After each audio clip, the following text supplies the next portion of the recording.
What's going on, everybody? I'm your host, Ben Valiant, back with another episode of the Sports Pod. Today, I'm going to recap the Knicks preseason and talk about what they need to do before the season gets underway in less than a week. I'm also going to give my picks for the Week 7 NFL games. So let's get right into the Knicks. For their preseason, they went 1-3. They lost once to the Celtics, to the Timberwolves, and to the Wizards. They also beat the Celtics once, but I'm not worried about any of it. The preseason, it's just to tune up for the regular season, and it's to get the guys' legs back under them. It's to get chemistry with their new teammates. I've talked about this before. But even though the Knicks struggled in the preseason, who knows what Tibbs was doing? He could have been trying out new lineups, new plays, new defense. So, excuse me, it's not a representation about what they're gonna be for the rest of the regular season. Things I am worried about, though, is that they're bringing back essentially the same lineup. They didn't get that score that we wanted in the offseason. The only changes they made is signing Dante DiVincenzo and getting rid of Obi Toppin, shipping him off to Indiana for 2 second-round picks. And this team was a 5 seed last year, and I'll take that for last year. But now this year, I want to get into maybe a 3 or a 4 seed, because that is what I think is the ceiling for this team, which is something else I'm worried about. Because if this team isn't going to be able to compete with the best of the best, the Milwaukees, the Celtics, the Sixers, then they're not going to go to an NBA Finals and bring a championship to New York. So that is a problem is the biggest problem, I think, going into this season. I said I wasn't worried about the preseason, but it just looked like the Knicks had no ball movement. There were a couple flashes of it, but it was really just Julius Randle just coming down, getting a rebound, bringing the ball up the court, and then taking a tough contested shot with 2 defenders in his face. Like, we don't need that. We have Jalen Brunson now. We have Emmanuel Quickly. We have RJ Barrett. We have Dante DiVincenzo. Like, you don't have to carry this team on your own anymore. There are guys that can do it for you, and there are guys to take the pressure off of you. And then the last thing I'm going to say about the preseason is that there were just so many transition threes, and I get that's the game now. But if you're coming down the court wide open for a layup, are you really going to pull up for a 3? And it's like not even the best 3-point shooters on the team. It's Randall. And it's Hart who has a good shot, but he's still not like Quickly, not like Grimes, not like DiVincenzo. He's someone that should get in the lane and get to the line and shoot a lot of free throws every game, and play good defense. That's what we want him to do, and that's what Tibbs wants him to do, I think, and that's what he's supposed to be doing.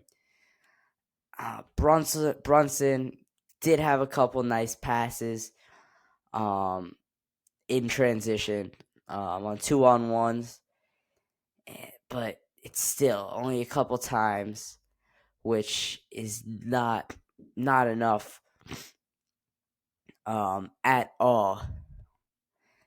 And so, getting to what needs to happen before the season starts. The first thing, sign 2 players. And they just signed Jacob Toppin and Charlie Brown Jr. to 2-way contracts, leaving 2 spots open for the regular season roster. Go out there and get a veteran. Go out there and get a leader who's not going to provide much on the court, but play a similar role that D Rose did last year. Maybe a Blake Griffin, maybe a Goran Dragic.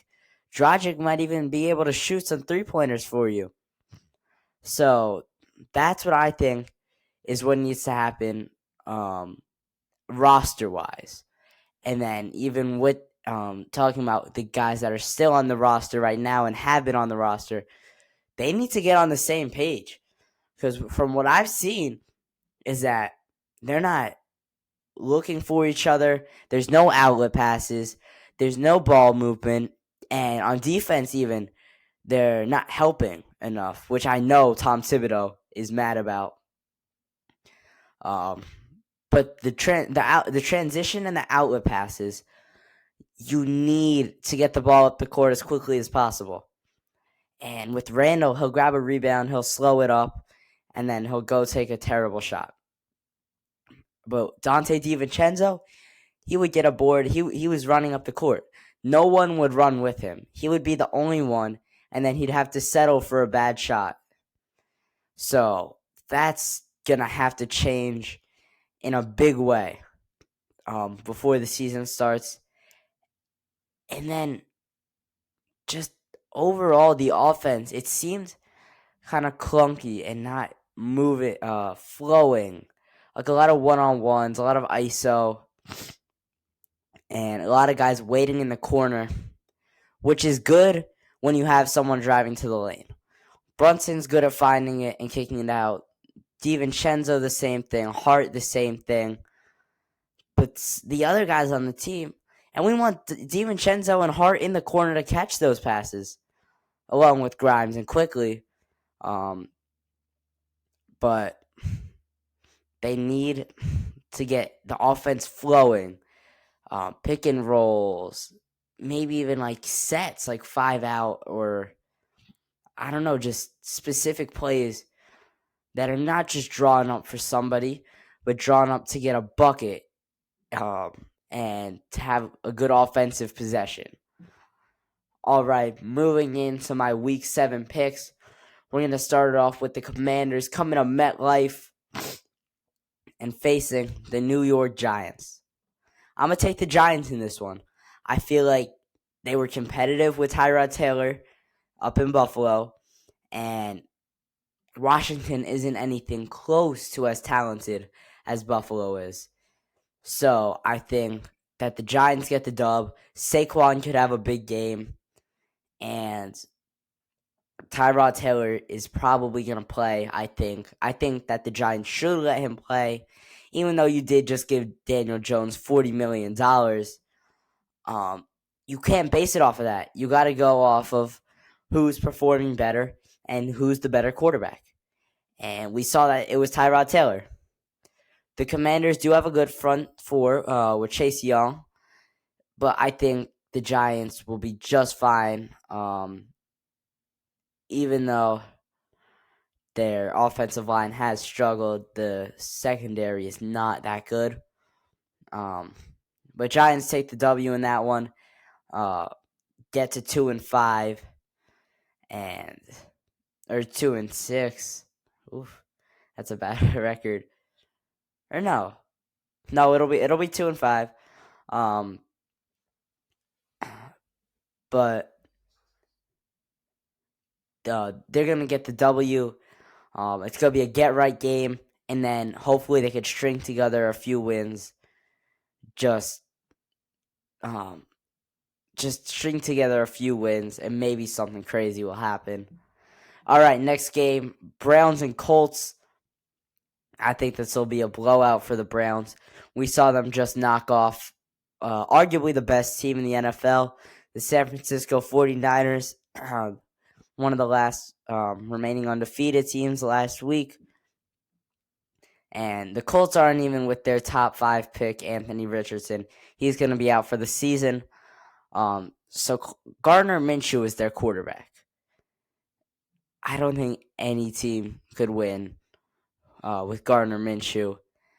Maybe the Niners, but that's besides the point. But especially the Colts, they can't win. They have no talent to surround him, and this is going to be a blowout win for the Cleveland Browns. Bills and Patriots, same deal. The Bills are going to take this game. Mac Jones has been terrible. The Patriots as a whole have been terrible. And the Bills, The Giants put a little shock in them by competing with them and coming down to the last play. So I think the Bills are going to jump out early and not look back. All right, Lions and Ravens. This is one of the games I want to go a little bit deeper into. I picked out a couple, I think 2 or 3. One of them being the Giants game. But the Lions and Ravens, I think the Lions come out on top. They've been the top team in the NFC North. And that I know it's not much competition, but Jared Goff has been a really good quarterback. I think he has one pick this whole season, and with their running attack with Jahmyr Gibbs and then throwing the ball to Amon-Ra St. Brown, they have a really solid offense. And with the Ravens, Lamar Jackson is basically their running back. J.K. Dobbins got hurt week 1. He's out for the season. And so Gus Edwards is their starting running back. And we everybody knows that Lamar Jackson is one of the top running quarterbacks, if not the top running quarterback in the NFL. So I think as long as the Lions can stop Lamar Jackson from running the football, this is going to be a win for them, without a doubt. All right, next game, Raiders and Bears. I'm going to take the Bears in this one. Jimmy Garoppolo is not playing, and we already know Devontae Adams is upset. I just read something that the Raiders are not going to trade him, no matter how unhappy he is, which seems kind of stupid to me because he could just hold out until he gets traded. But that's beside the point. The Bears and Justin Fields specifically have looked pretty good since playing KC. And that was a blowout game. The Bears looked very solid against the Commanders, and I expect them to continue that against the Raiders on Sunday. Falcons and Buccaneers. I'm going to take the Falcons here. I think Bijan Robinson has looked tremendous. One of the best rookies in the league. It's him, Jahmyr Gibbs, and CJ Stroud in the running for Rookie of the Year. I think CJ Stroud will take it just because he's a quarterback, and those awards always favor towards the quarterbacks. But Bijan Robinson, I would look out for him against a Buccaneers squad that without Tom Brady has not looked the same. I mean, Tom Brady's the GOAT, but they just haven't looked that good at all. Steelers and Rams. I'm going to take the Rams in this one. Puka Nacua and Cooper Kupp are a deadly duo out wide and giving Stafford good options to throw the ball to. And that's going to be a good trio of quarterback and wide receiver in the league. We know that it was last year. It was Joe Burrow, T. Higgins, and Jamar Chase. But this year, I think it still has the potential to be Puka Kupp and Stafford, even as the season is nearing its halfway mark. But I think the Rams come out on top of the Steelers. And yeah. So the Cardinals and the Seahawks. It's got to be the Seahawks. Arizona has just looked like an incompetent team. And the Seahawks are a pretty good squad. You got DK Metcalf and Tyler Lockett out wide. Geno Smith in the pocket. He could sling the rock, or he could take off with his legs. Kenneth Walker at running back standing next to him. Very capable running back. So I think that the Seahawks come out on top. Packers and Upset of the week alert. The Broncos are going to beat the Packers. Both teams have looked terrible. Let's just be honest. They've been terrible throughout the course of the season so far. And the Broncos didn't look as bad against the Chiefs as I thought they were going to. And I think they could squeak out a win against this pretty bad Packers team. It's going to be a close game, though. But I do think the Broncos can come out on top. All right, next game. Probably the game of the week. No, it's not the game of the week. For my eyes, it's the Chargers and the Chiefs. You got to take the Chiefs here. Patrick Mahomes and Travis Kelce can have a field day if Derwin James doesn't play in this game. He's questionable right now. And also, the Chargers just hate to lose. They really do. Whether it was in Minnesota, going for it on 4th and 2, deep in their own territory. Justin Herbert throwing a pick late in the game against Dallas last Monday night. And the Chiefs, they're just a winning team, and that's the bottom line. So you got to get the Chiefs on top. I would say probably a 2-score game, maybe 28-18 I'll go with. Or no, 28-17 for the score. All right, next game. Now here's the game of the week. You got the Dolphins and the Eagles. Both teams are 5-1 heading into this game. Eagles just got knocked off by the Jets last weekend, who have a bye coming up. But I think the Eagles are going to win. They just seem like an all-around better squad to me than the Dolphins. The Dolphins, their offense is so fast. Whether it's Tyreek Hill, Raheem Mostert, Devon Achane, Jalen Waddle. But Tua Tagovailoa is their quarterback.